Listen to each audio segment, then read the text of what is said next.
Sabi ko na mangyayari to. Yung lolokohin mo ako. Jared naman, hindi kita naloloko.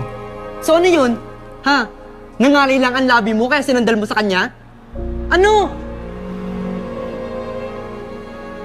Hindi mo ba nakita? Ha? Siya yung humalik sa akin.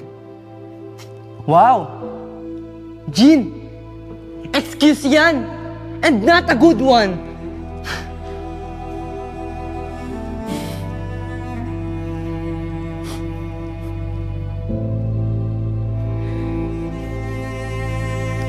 Si Jennifer, yung humalik sa akin.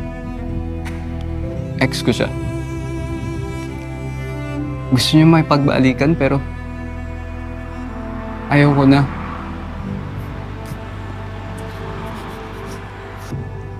Jared, ikaw lang talaga yung gusto ko.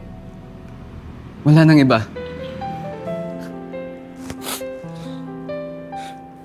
Paano mo nasabi yan? Eh nung nagkakilala tayo, ang laki pa ng galit mo sa kanya. Wow!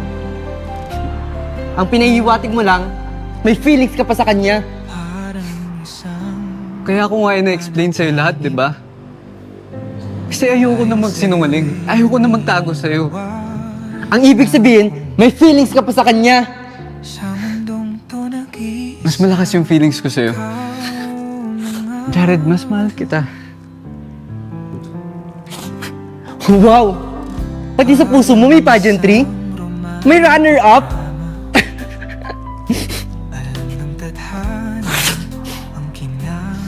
Kaya ako nga na-explain sa'yo lahat, di ba? Sinasabi ko na nga lahat sa'yo ngayon. Kasi ayoko magsinungaling. Jared,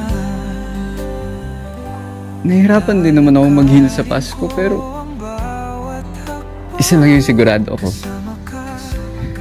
Sigurado ako sa'yo. Oras na mabilis at ibabalik. Grabe ka. Feeling ko parang pelikula at ikaw ang leading man. Dahil lang sa paraiso ko tong buhay, ikaw lang ang nakahanap. Sipak. Dahil sa'yo, hindi ko inisip ang parang magkimkim ng pagkainis sa mundong to na mapaglaro. At ikaw na nga, at wala kang kawala. Dahil sa Jean, pwede ba? Marami na akong iniintindi.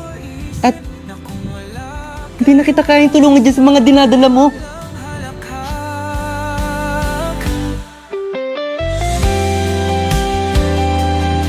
Jared! Jared!